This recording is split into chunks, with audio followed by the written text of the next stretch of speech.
Good evening and good afternoon to all. Welcome to another event here at CS Adweek 2021. My name is Nate Myers, and there we go. That's my co-host Sheila Lee. Welcome to all. Sheila, how you doing? I'm good. I hope everyone else is doing well tonight too, if it's evening for you. Absolutely. I know I'm doing great. We've had a great time so far this week with CS Ed Week. If you've been with us all week, you've heard everything from talking about computer science everywhere to seeing poetry in computer science to talk about equity and inclusion. And tonight we're going to continue with some cool things, that A word advocacy and that P word policy, the fun stuff. Teachers have the power to influence key decision makers when it comes to prioritizing computer science, but we all need to be prepared with our talking points when those opportunities arise. Sheila, as a teacher, and myself as a teacher, and all of you all who are joining us tonight who may be teachers, you know exactly where we're coming from. So please join this lively discussion to build your own personal CS Advo-Kit so you can learn Advo-Cate for CS for all. And we are incredibly thankful. We'd like to take this time now to also thank our sponsor. We'd like to thank the Cognizant Foundation for sponsoring the CS Edweek events 2021. So thank you. Now, let's begin to build our CS Advo-Kit. Joining us today are Joshua Childs, Assistant Professor of Education Policy at the University of Texas at Austin. We also have Jackie Corselli. She's a pre-K 12 computer science curriculum specialist for the West Hartford Public School. We also have joining us Sarah Dunton, the Director of the Expanding Computing Education Pathways, ESEP. And last but definitely not least, Dr. Ann Leftwich, Professor and Interim Chair of Instructional Systems Technology in the School of Education at Indiana University. Welcome, guys. Thank you all for joining us this evening. Well, thanks for inviting us here and for letting ESEP be part of planning this whole week. But we're excited to talk about advocacy tonight. Great setup for us, Nate and Sheila. Thank you. All right, I think we're going to jump into a slide deck. Anne's going to get that up. So tonight is really designed for you as teachers, as educators, or anybody in that constellation of teachers and educators working on advocacy in computer science education, or wondering how to begin working on education advocacy. So we're going to talk about our lessons learned. We're going to talk a little bit about our research, and Jackie's going to talk about her work in a school district pulling together data to help tell the story of why we need more equitable CS education. All right, Anne, if you can skip, there's us again, skip to the next slide, and I'll go through what to expect tonight. So we're going to go a little bit through the ESEP journey and what ESEP is, how we work across the US in policy. We're going to give you some tools. We'd also love to see your responses in chat about tools that you're either developing or using for your own advocacy in your schools or districts or your state. Josh is going to go through the big P and the little p of policy to sort of place what we talk about in this greater 30,000-foot view of what is this thing that we're talking about as policy. And then we want to invite you to actually build out your own kit, because it's one thing to join a meeting like this, a YouTube video like this to check it out, but it's another to actually have some tools to remind yourself like, oh yeah, I said I was going to do that, or these are people I need to network with. So we hope that you leave this hour with us with some ideas, and we hope to learn from you as we go through this hour together. All right, next slide. I'll jump into what ESEP is. So if you haven't heard of ESEP, we are a National Science Foundation funded project. We're currently working with 22 states and the territory of Puerto Rico. But even if you're not in one of these states, we hope that you're connecting with leaders in these states and connecting with us around our resources. We've been working in this space really since 2012, even before that, in Massachusetts and Georgia, and have been slowly scaling this work to help states figure out how to change the state, how to include computer science in K-12, how to make sure that more diverse students are included in multiple pathways and pursuing computer science, not just in education, but then beyond into careers and research. Next slide, please, Anne. So the work that we do, we refer to it as broadening participation in computing. Tonight, we'll talk about it as equity work. We'll refer to demographics. We'll talk about diversity in the space. But we want to be really clear that we're not just saying for all, cast a wide net and reach all students. Certainly, that's important.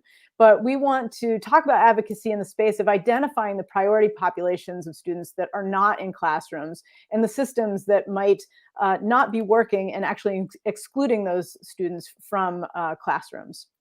So specifically, when we're looking at diversity and who's missing, we're not reaching 70% of the students, right? We're missing their innovation, we're missing their thoughts, we're missing their communities in this space, unless we're really making sure to understand that we've got culturally relevant courses and, again, systems that are welcoming to students and teachers so that we have more diversity, not just in classrooms, but in the development of all the tech that we're using constantly, even the systems that we're using tonight.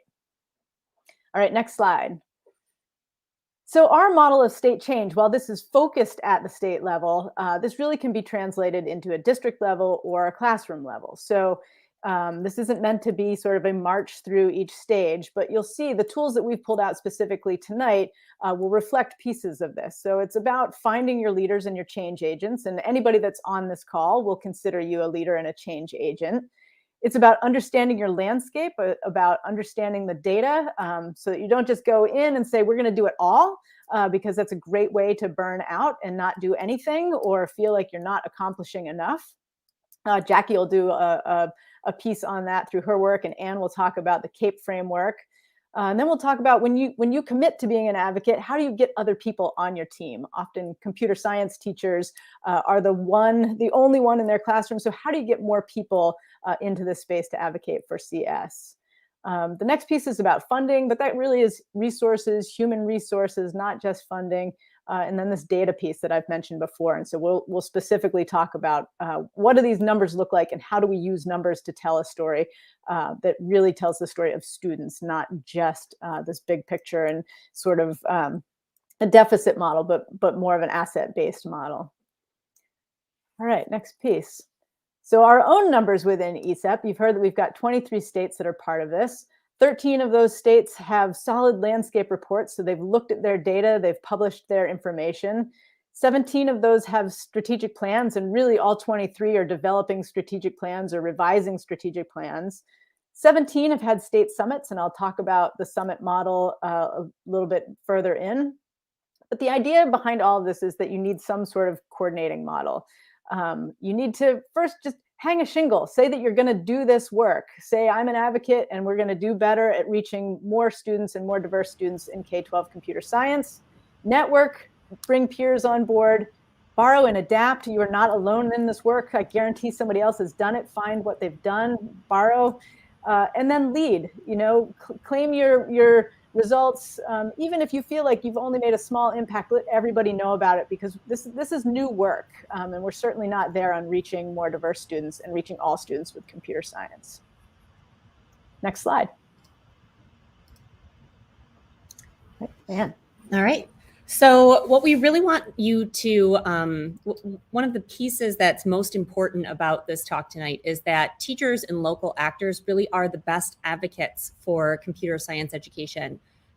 You all know your students the best. You all know your community the best. What are the historical contexts? What are the cultural practices of your community and your students?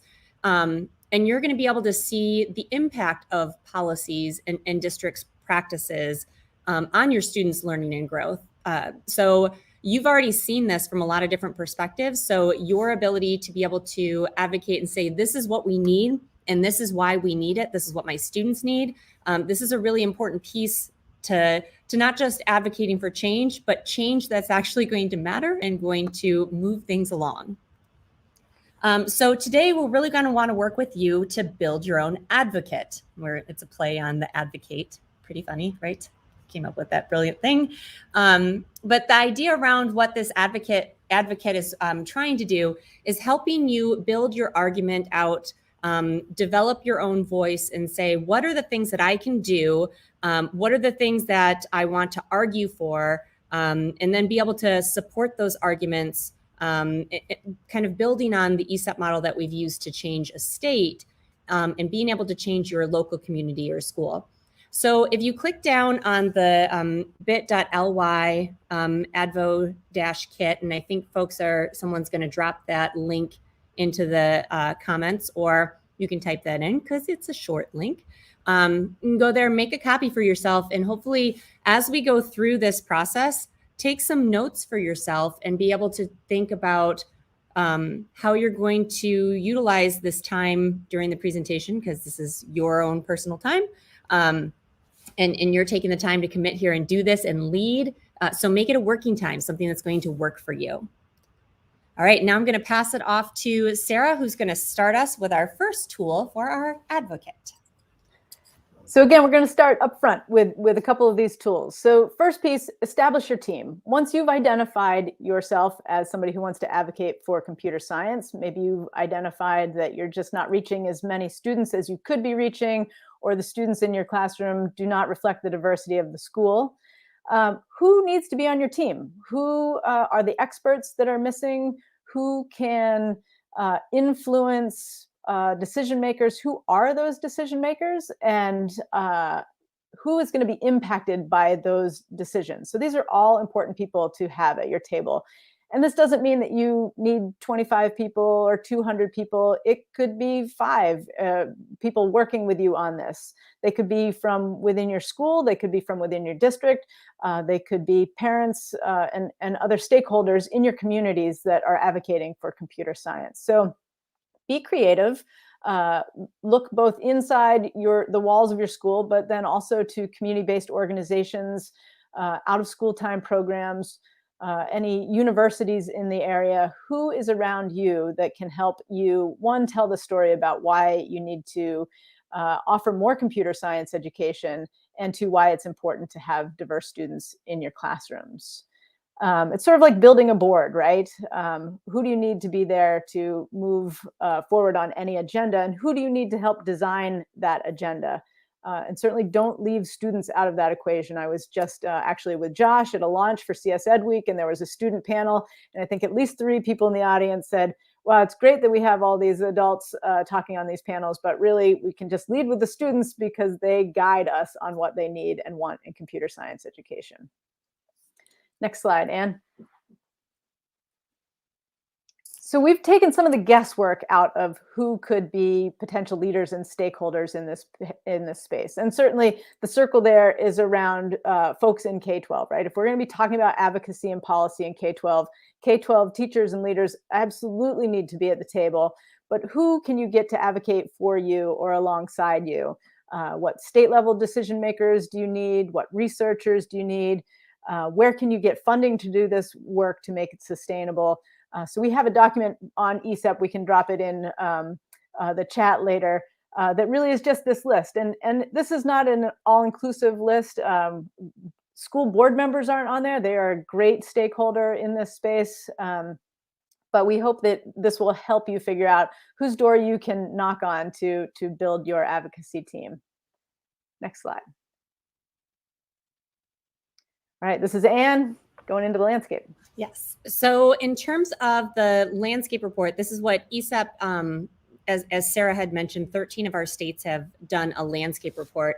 And when I did this for Indiana, this really helped me understand like what was happening within my state, where were the places where I needed to shine lights on equity, and what did that look like? So we have some additional questions that are in the Advo-Kit handout. In terms of like who's participating in your K-12 CS experiences, who's in the classroom, how are they enrolling, and who is in charge of looking at that enrollment. Specifically, one of the most interesting things for me right now is looking at our elementary classrooms, and how do you know what's happening in your different elementary classrooms of who's participating, who's getting an opportunity to participate. And even more than that, thinking about the equity of those that are actually enrolled in there. Is it equal to, is the population that you have in your CS courses, is that reflecting the demographics of your current school too? So all of these things that you're thinking about, there's also data available out there in order to look at what's happening within your state from the State of CS report. So that's also available from a state perspective. But as you're collecting this data, I really want to challenge you to think about equity. And one of the things that ESEP has developed, actually, Carol Fletcher and Jace Warner have this brilliant framework, which we call the CAPE framework, in order to understand or challenge yourself or start to think about whether or not the CS experiences that you're offering in your school are truly equitable. So starting off first with capacity and thinking about, do teachers in your district or do the districts in that area all have the resources to be able to offer CS? If you have multiple teachers that are offering CS, do they have similar training? Have they been able to provide, are they able to engage? Do they have the same kind of resources? The next level is access. And within your school, everybody should have access to this, although there was a really fascinating study that Jace Warner and Carol Fletcher did in Texas, finding that there were actually students that weren't able to access computer science because of conflicts with football and the electives and pieces there. The next piece then is participation. And so just because you have access to a CS course in your school doesn't mean that everybody's participating in that school or in those courses in the school. So this could be, for example, in some of our local high schools where CS is offered, there are many females that are not participating. The female population is much lower in the CS courses than in the overall school. And then finally, experiences of CS education. So just because the students are actively enrolling in those courses doesn't necessarily mean that they're having the same experiences as other students in the class. Like if they don't have background knowledge, what does that look like? If they don't have the same resources at home, or if English is a second language, all of those things can impact their experience and then actually how well they understand computer science. So that's something to think about as you're looking at this data, to have that view lens in mind. And so now the final tool that we'll talk about for this point is you, and it's your role as an advocate. And it's the most important part, I would make the argument for, to advancing this work in CS education. As we gather this week to celebrate all of what we've done and accomplished, not only over this past year, but over the past 2 years and during COVID, we should think about what our role is in advocating this work as we head into the next phase of our work and also the new year. So the first thing we should start off with is, what is your ask? What's the ask that we're wanting to take to stakeholders of various type? What is the ask that we want to have for our students? I mean, who do we want to talk to in order to convince that they should be invested and be collaborators or co-conspirators with us in this work? And what would their BPC vision look like and be? And then most importantly, I'm going to double down on what's been said earlier, how do we center students within this ask? How are students central into the work that we do around computer science education? I'll show a graphic here in just a few minutes, how our education system and investments in education has shifted to focusing on students. And we in the CS education community should go along with that shift in centering students in our work. And then most importantly, what do we want folks to do? It's one thing to say, come join us, come be a part of this work. But then when you have folks who are linked arms with us, who are engaged in this work, we got to help them understand what we want them to do, whether that's through investments, whether that's through learning along with our students so that they then become better advocates. What do we want folks to do as we advance this work? And then how does achieving this goal benefit the person or help them meet their goals, right? In other words, how does it help you and how does it help me? And I think that's so important to think about as we move forward, right? There's conversations that are happening right now about advancing CS education around economic reasons, around graduation requirements, around preparation and matriculation to higher education institutions. But I think more importantly, how do we motivate folks to help them understand that this is an equity issue? And it's a very important equity issue when it comes to students in this country. And I would also say globally, when we focus and center students around our work around CS education. Next slide, please. So there's 8 points, I think, that are important actions for equitable CS education advocacy. 1, holding a staff hour code for teachers and administrators, teaching folks or showing folks how coding and CS education works and how students are engaging in this work. But also, too, it's not only just to show what's happening, but also to show like what more is needed. Like, how can we go and advance further in this work in our school, in our community, and what are more of the resources that are necessary to do this work? Creating your own CS recruiting plan for next year. How are you going to get more students, and particularly more girls and more minoritized student population, those that have some type of disability, whether physical, mental, or social? How we get those people to be part of our advocacy framework and those students to be part of our work moving forward. Knowing and understanding the legislative process, I think is so important. And you might be thinking, I'll talk through in just a second through several slides, but I'm just an educator. I'm just a teacher. Well, guess what? Your voice and your advocacy matters, and understanding the legislative process is so important if we hope to take CS education where we all want it to go over the next several years and decades and hopefully centuries. Finding your own professional learning community, communicating why equitable CS is important.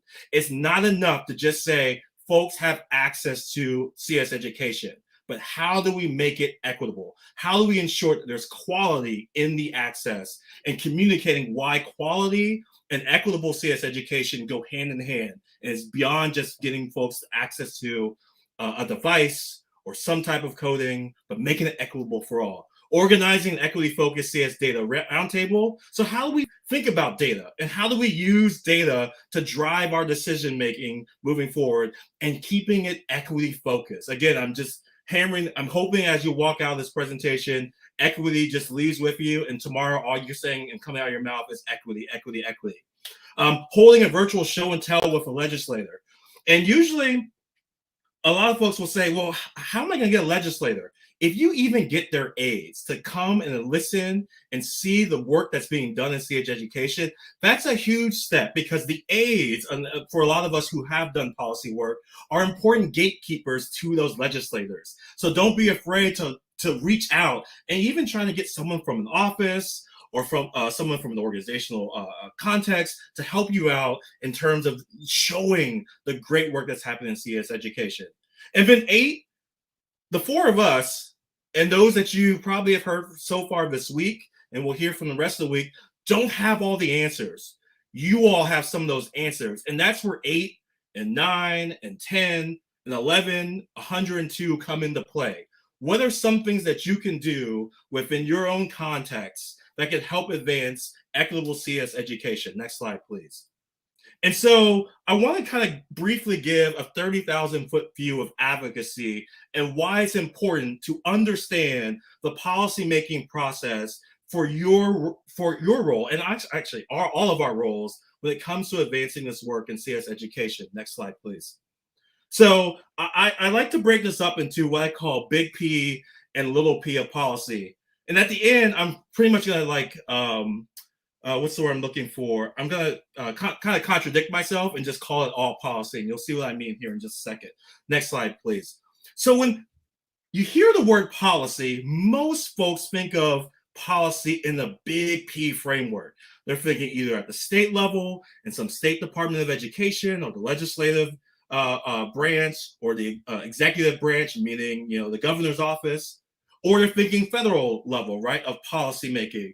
And that's where the work needs to happen when it comes to possibly advancing CS education, right? And then next slide, please. There's this little p of policy, right? Which is this more localized, thinking of cities and communities, our school districts, our institution being our schools, even our classrooms. And yes, classrooms as teachers are spaces where policy is actually implemented, designed and implemented. So that's where you also are advancing this work inside classrooms. But I want to make this other suggestion to you. Move forward, please. That actually the big P and little p of policy, they're all important. and they're all linked. And at whatever level you engage in as a CS advocate, that is an important part of the policymaking process. We all can't do all 5 of those levels, and some other folks might say there's other different levels as well. We all can't do all of those at one time, or we don't have time in our schedule to go to each one of those levels.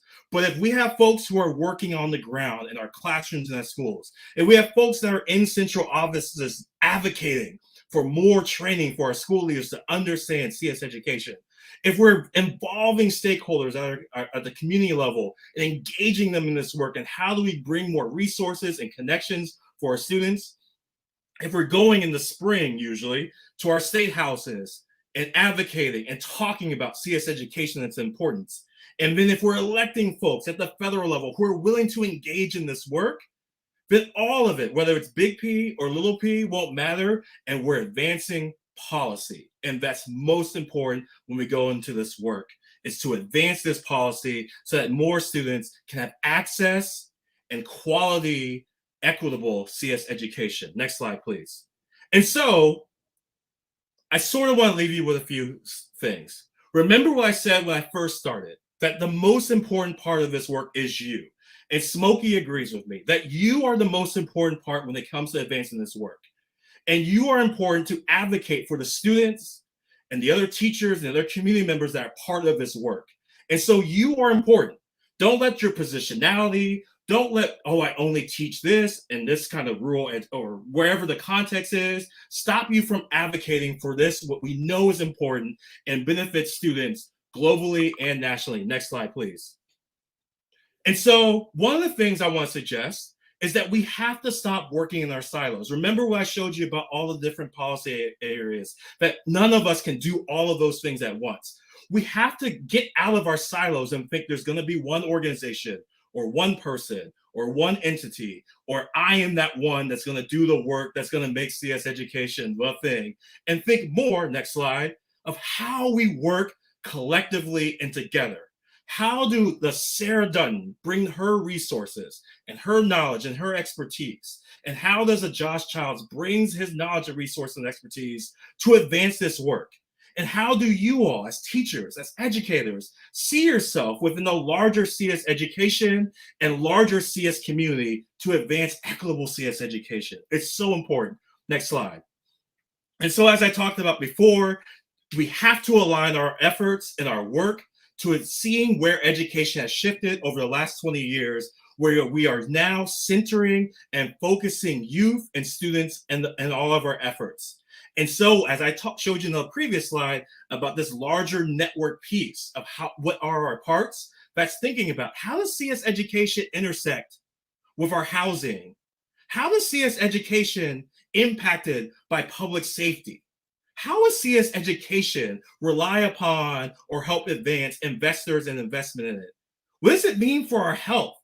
And we should definitely be thinking about that since the last almost 2 years of what we've gone through globally. Like, now is the time for us to really be engaged in interdisciplinary work, interdisciplinary teaching, interdisciplinary leadership, so that we are centering our students and our youth that we know will benefit from CS education.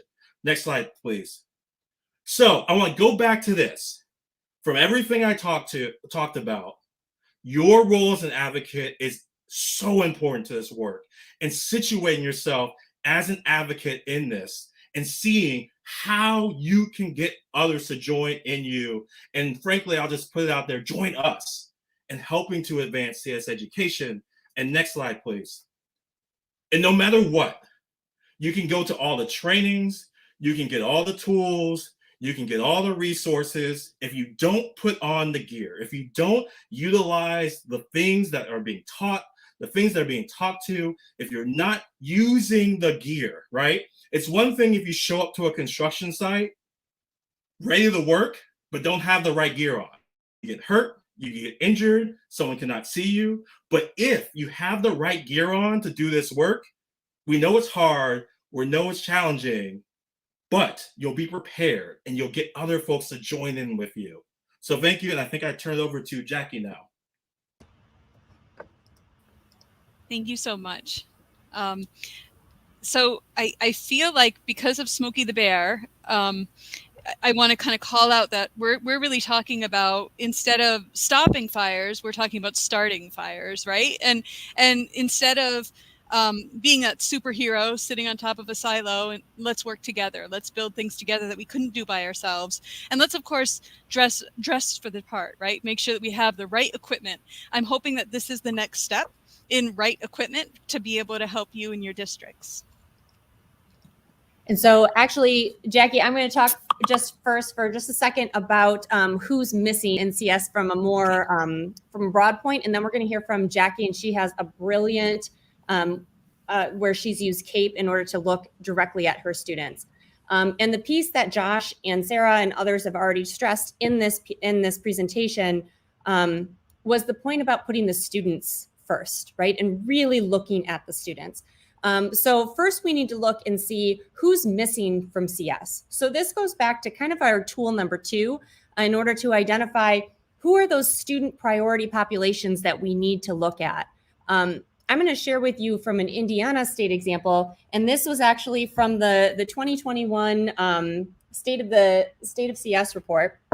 And so from this slide, you can see that we've broken down our demographics here in terms of who's actually participating in computer science. And from what you can see, it looks like we're being fairly equitable. However, if you start digging down into the data a little bit more and looking at, well, what courses are they taking? Are Black and African American students, are they taking the Intro to CS courses? Or are they taking the AP CSA courses? And so when you dive a little bit deeper into that data, you can start to see what's really going on here, what's the story, and are we truly providing equitable CS experiences for all students involved? The other thing in Indiana, when we started looking at our priority populations as well, was looking at our gender populations. And this wasn't something that I was able to find in the current 2021, but if you look at the 2020 State of CS report, you can see the gender pieces broken down in states. And we saw a woeful under-enrollment of gender, of female students in our CS courses at the high school level, and also looking at our non-public schools and our charter schools. So our private schools and our charter schools that weren't offering CS at the same rate.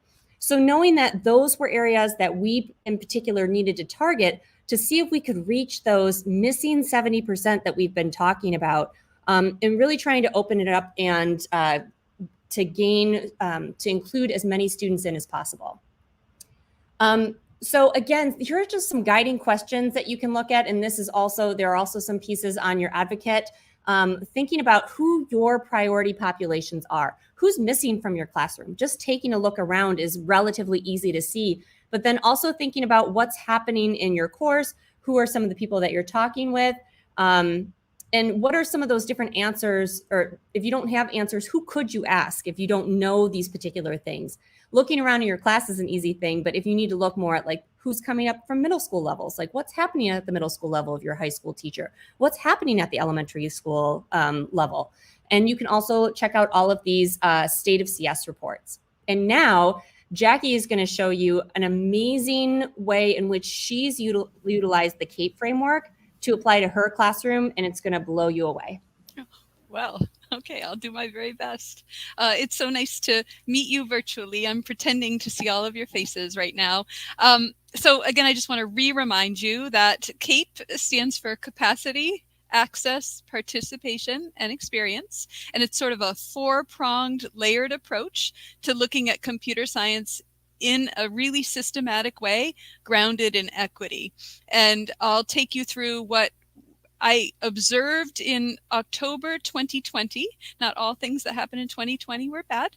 I observed in October 2020 code.org at a code.org ESEP summit, and I learned about through Jace Warner and Carol Fletcher speaking about CAPE and the impact that it had in Texas. And I thought to myself, as a brand new person, lucky enough to be at a district that has invested in moving me from it. I'm a teacher, and I'm still a teacher. I teach AP Computer Science A and AP Computer Science Principles, but I also, for the rest of the time, I teach 2 classes, and the rest of the time I work to think about how to move computer science forward pre-K through 12. And I'm so blessed to work with just wonderful and amazing people to think about how to move that forward. I thought to myself, with my background, I tend to be a more analytic person, that this CAPE provided me an approach or a framework that would help me to be able to get perspective in my large system without being able to. Last year, I couldn't set foot in school, so that was a really great tool for me to be able to get going. The other thing, side benefit now, that's been amazing is that it's been just a conversation starter. So I'm really hoping that today, by me sharing this with you, that it's a conversation starter with us too, that we become sort of these giant groups of thought partners in this really cool computer science journey we're all on. So if you could move it forward, thank you. So the key tools going in, and I think I warned you that I have this analytic mind, so I want you to know going in kind of I also like to bake, so what the counter looked like before I went into the baking exercise. So the first thing was the CAPE summary, which was shared earlier. Then College Board is a really rich resource for lots of national and state AP reports. EdSite is a site that we have in the state of Connecticut with demographic data. PISA is a questionnaire framework that's grounded in social and emotional well-being of students. And so I use that as a framework to design a mid-year survey to students to get a sense of what is it like for them to experience courses. Then there's a student survey also at the mid-year, again, connected to experience and also participation. Then I also want to call out that this wouldn't happen without a huge amount of support with nice people like Sarah, who is in neighboring state, has been an amazing support, but also within my district, the fact that they created this position and support in colleagues, my administration, and also the school systems being okay with this type of work being done.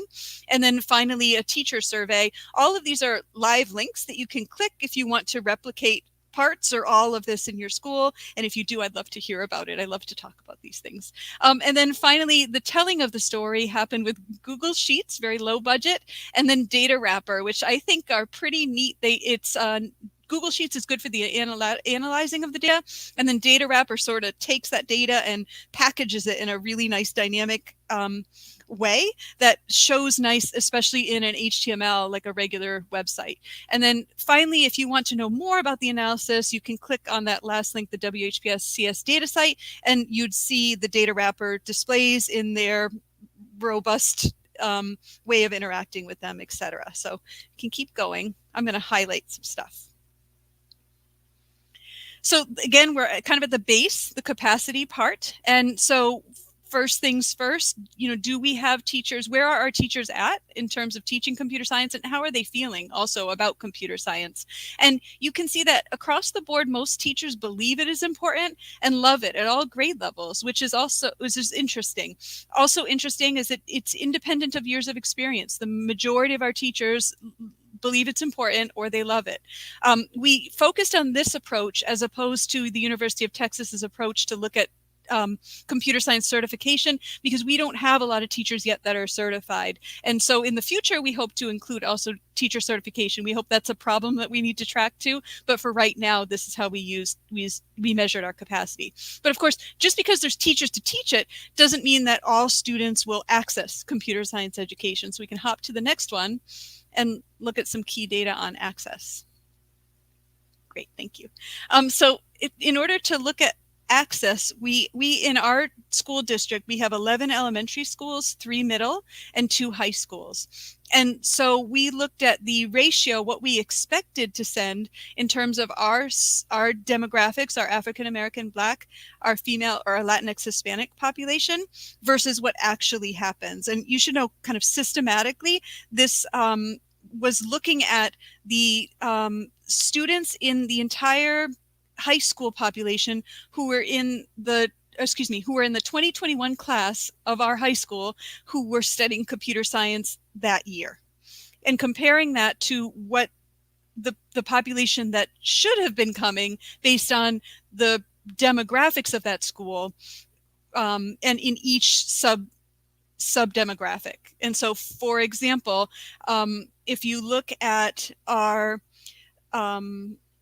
Norfelt 0.4 means that it's less than 1. We were sending less females than what was expected.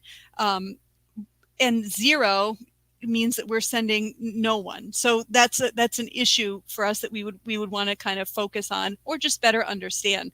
Some of these numbers are quite high. So the 2 or 3 ratio, some of it is because we don't have a huge population of students that might be in that demographic. So that's important. In our school system, we have 43% minority, 19% Hispanic, and 9% Black or African American. 19% free or reduced lunch. So just to get a sense of our spectrum of students, but that doesn't mean that number of students is studying computer science. And so some of it is. The other key lesson is in each conversation I've had the opportunity to have with amazing principals in our school, this is one of the first things I show to them. So I'll point this data out and we talk about it and sort of celebrate, hey, what are the gains? Because every school here has a gain of some sort, or at least equity of some sort. And then every school has something that they could focus on or think about. And so it's just a nice conversation starter. And I think it's really important that you go into the conversations like that. It's the only way we've been able to kind of move forward from it and been okay with sharing this data. Across the board, though, our most underrepresented population is female, African American, Black, then Hispanic, Latinx. And so I knew right away I wanted to focus on our female population. And again, each school has success stories that hopefully we'll continue to tell. If you could push to the next slide. You can see the same study done for our 3 middle schools. And again, I want to call out that our most underrepresented population continues to be female. And again, that this data became a conversation starter whenever I was meeting with leaders, also leaders at the district level, talking about broad things like when I meet with the assistant superintendent, where are we in computer science and what are some holes and what are some focus areas for next year and years beyond.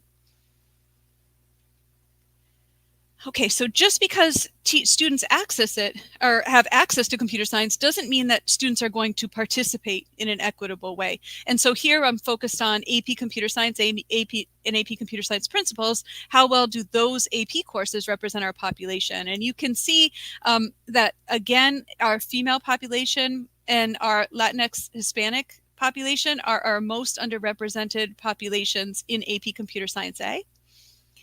You can see then in AP Computer Science Principles, kind of a similar demographic, and you can see that the holes that were created or the access points that were problems for our elementary and our middle continue to perpetuate for our high school population. And so where does the problem start, or how can we resolve it? It's a group thing now, right? So there's this data that exists out here. How can we talk about solving the problem together? And then finally, just because students participate in computer science doesn't mean they're all experiencing it in an equal way. And so the first question we had in creating the survey was, well, how did they even get here? Why did they elect? And you can see that based on demographics in the school, not every student takes computer science for the same reason. You can see that our Asian Pacific Islander population tends to are most motivated by relation to career, which is interesting. You can see that someone outside of school or a teacher counselor conversation makes a huge difference for our most underrepresented populations, particularly our Latinx, Hispanic, our African American, and our females. Look at the difference that it makes for some of those other subgroups. You can see that presentations made a huge difference for our female demographic, possibly, this is complete speculation, but possibly because the majority presenters tended to be female, and then being teachers.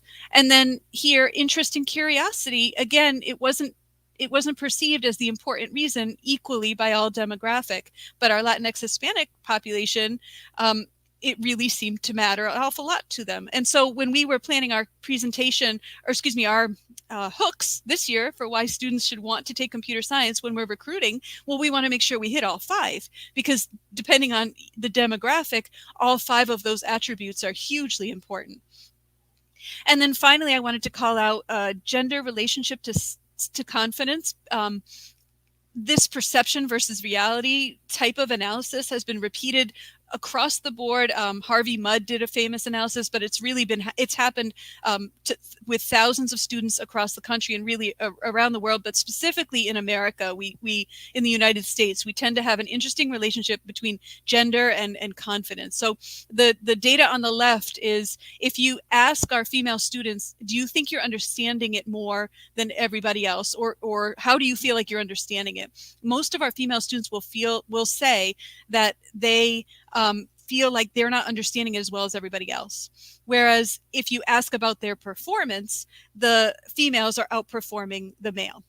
And so there's about a 10 or 15% swing that happened in West Hartford in our system. And that's true really across the board in the United States. And so I think that's it for this. Yeah.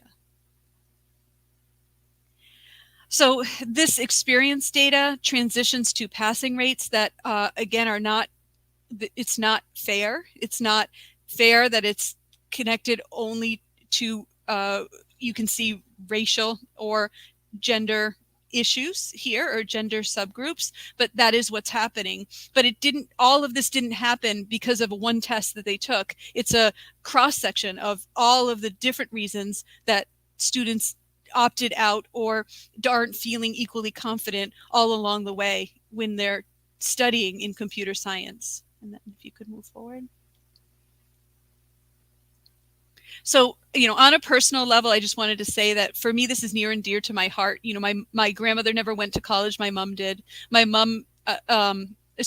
grandmother never went to high school. My mom did. My mom never went to college. I did. This is an opportunity for me to make things better for my daughter and for our children. And so I really appreciate the chance to amplify this message, to be able to start a fire with you, to be able to work together with you, and then, of course, to make sure we're dressed well with the right sort of gear so we're prepared. So thank you so much. Thanks, Jackie. Imagine that every school district could look at their data that way and had the tools to look at their data that way. So we hope to get there. I love that we're talking about starting fires, because I don't want that to be the only thing on tape. I'll say igniting change, finding friends in this work, wearing the right gear in this work. Thanks for bringing that back, Jackie. And knowing that policy at any level is important to this work. So thank you for walking us through all the levels of policy, Josh. Unless anybody else wants to help wrap this up, I think we hand it to CSTA. And questions from the audience. Yes, thank you so much for that amazing presentation. Really important work in broadening participation in computing, and really interesting data in seeing how we can sustain our female underrepresented groups in CS. So thank you all for that virtual cheer. One thing in particular, I loved how all of you emphasized how teachers are the best advocates for CS.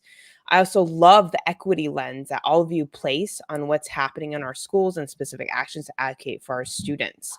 And it's definitely true. It can be overwhelming to think of how all of us are influencing both the big P and the little p, but all of you did a great job breaking down how we can all work together. So really thank you for that presentation. And now we have some questions from our audience members, and we'll take it away with the first one. What are some good examples of little p policy that I could start to take on as a teacher? That was one of the questions. If anyone on the panel wants to take that. I could start. I think the first thing that I did was to have students be involved with first off, you have to understand that recruiting is part of your job in teaching computer science, and having students involved with recruiting. I can say one thing, but students saying it is just so much more powerful. And so having students go to classes, if you have a connection, for example, in our school system, most students take a math class. So through the math department, just having each teacher allow me to be able to speak to their classes. I took a group of students with me and said, can you talk to them about why computer science is important? They would give voice to it, and we just take that show on the road to the next class and the next class after that.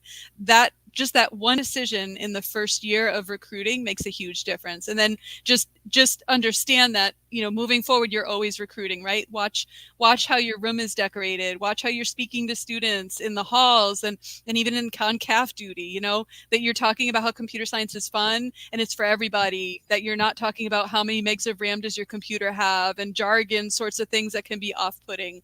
Really make it feel welcoming and fun, and focus on all the things that computer science can do to make our world better. That's great. I think one other thing I think I would add to that is invite those above you who are in leadership positions into your CS education classroom to not only see what's happening, but then also take them on that same journey that students are doing in your classroom. So it's one thing to show folks, it's another folks to help them do the thing, right? And that's how we begin to build advocacy. So, and that's how we begin to also think about how we're centering our students. So I think getting leadership involved and those who have the power to make system level changes, both with inside the school, also it impacts your classroom at the district level, are important. It's one thing to show, and it's another thing to do. And so having folks actually doing some of this work is also important. And there have been some recent teachers here in Indiana too that have done some really brilliant things thinking about how they're doing recruiting or how they're including those different students in their population or into their classes. So recruiting from sports programs after school. So one was a coach of a cheerleading team, another was a coach of the girls swimming team, and recruiting them that way. And then also thinking about the policy pieces around when you have a new computer science teacher coming in so that the program doesn't die, because oftentimes what happens with CS teachers is they'll leave and then the CS program leaves with them. So figuring out, there were some really brilliant strategies where they had co-teaching to help bring another teacher in. And then they created that prep time, right, overlap, so that they could facilitate and make sure that it was sustainable. So that buy-in from administrators, that's a really great example of a little P that works right in your school. And I love how you bring up that point about the co-teaching. Sarah, did you have anything you wanted to add to that question, or I didn't want to cut you off? No, there's so many good questions. I want to get to them all. Okay, cool. That's what, yeah, so we have a couple more. We have one from YouTube, from Miss Darlene. Does this study include students with disabilities?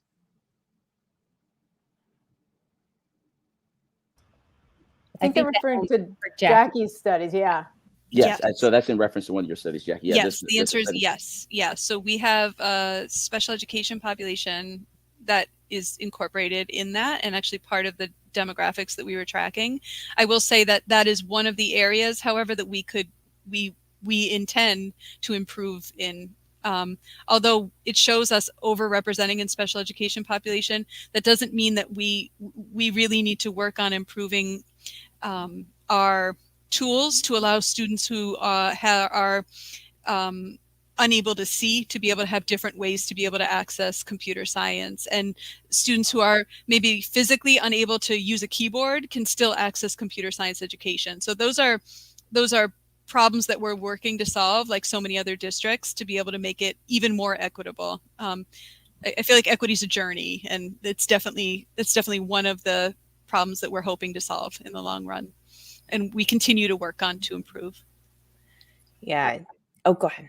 I'll just add to that that Dr. Richard Ladner's group, Access Computing, a fellow Broadening Participation in Computing Alliance, is working tirelessly to help us all figure out how to better measure students with disabilities and their access to participation in computing. So we'll get a tweet out about that, and so other people can see that resource. So our project is stronger because Richard guides us on how to collect that data. That sounds great. Thank you so much. And now we have a question from Lawrence from YouTube, which is exactly along the lines of equity we've been talking about. To what extent do we engage with national and state teachers unions regarding CS education and equity? It seems they could be an important ally to widespread CS education. I almost feel like that invitation that Joshua is saying about inviting legislators in. Yeah, I mean, show and tell. Yeah, I would say yes. Yeah, absolutely. I'm thinking, I know a few years ago, AFT, the American Federation of Teachers, did a spotlight on during CS Week, CS Ed Week, and highlighting how educators were involved in advancing computer science education. So I think it's absolutely the teachers unions, and I think it's both at the state and national level, but I also think it's all of those other organizational contexts and collaborators and allies that also are involved in the school that interact with our students and are connected to our schools. So yeah, I think there would be an important ally. They have a voice, they have access, and it's an entryway into the policymaking process. So if you're active or a member of your teachers union, absolutely, you should first find out what's their positions and what's the work they've been doing to advance CS education when they're going to their state legislators or the governor or at the federal level, and then see how you can be involved in some of their advocacy work. As a former um, uh, uh, uh, lobbyist in Colorado for the Colorado Education Association, we love using teachers. Teachers are some of our best advocates to advance our work. And so, what's most important is understanding where your union is on certain issues and seeing how you can align and help advance that work. So, absolutely, I agree with that. But also, I think it's not the period or the end all. That can be a beginning part. There's so many other folks and organizations that we also need to be thinking about as we advance this work. So, yeah, absolutely. And I think that's important, especially as we're starting to consider elementary computer science and where computer science fits at the elementary level, engaging with teachers unions to see what are the ways in which this is feasible and what are the ways to best prepare teachers and what does that look like. So I think that those pieces when it comes to elementary have even more consideration since it's such a new area. I think too, we have to be aware that computer science does come with a fear factor for some adults. And so when we're talking to union members that teach something that's not computer science or technology related, we want to go slow and talk to them about how it's fun and the connection to equity, and maybe even do an hour of code with them so they can experience it and experience some confidence and success, as opposed to just talking about computer science, because not everybody understands computer science in the same way. When you say computer science, it doesn't mean that we're all talking about the same thing until we have a shared experience or two. Yeah, and I highly recommend that folks on this video joining our session take a look at the Kapoor Center's recent computer science teacher landscape that provides important information about the current landscape of CS teaching as a way in which to enter into these conversations at a much larger scale. And speaking of the larger scale, I actually want to put out to all the teachers to consider joining the CSTA Policy Committee, which is a new teacher-led policy committee that will vet, develop, and or adopt a set of endorsed equitable policy recommendations. So this policy committee will also develop a toolkit to support CSTA chapter leaders and members on effectively advocating for these policy recommendations at the state level. So definitely, if you're interested, that it's a new committee with about 10 and 12 open positions. The policy committee will be selected in early January. And we love teachers to reach out if you'd like to join the policy committee as a way to Advo-Kit, create the advocate, and to be that advocate. And with that, Sheila, we want to thank all of our panelists, Sarah, Ann, Joshua, Jackie, for the amazing presentation you guys gave tonight and the data and the raw numbers. I'll tell one quick thing. Last year, I taught at an affluent, predominantly all-white school, computer science there. And I left that school and I went to a rural, predominantly all-Black and Hispanic charter school this year to introduce computer science to students. And what I found is when you meet students where they are, I got kids who love robotics and cars. I had a student today, hey, Mr. Myers, I programmed this robot. How can we make it go different ways? I was like, we can code it. I have another student, he loves music production. Hey, Mr. Myers, how can I do coding with this? So sometimes we try and push computer science, but if we meet them where they are with their interests, as we've said, CS is everywhere and we can incorporate it with everything. And on that note, ladies and gentlemen, please join us tomorrow along with CS for All team for CS District Teams in Action and Voices from the Field at 4 p.m. Thank you all and have a great evening.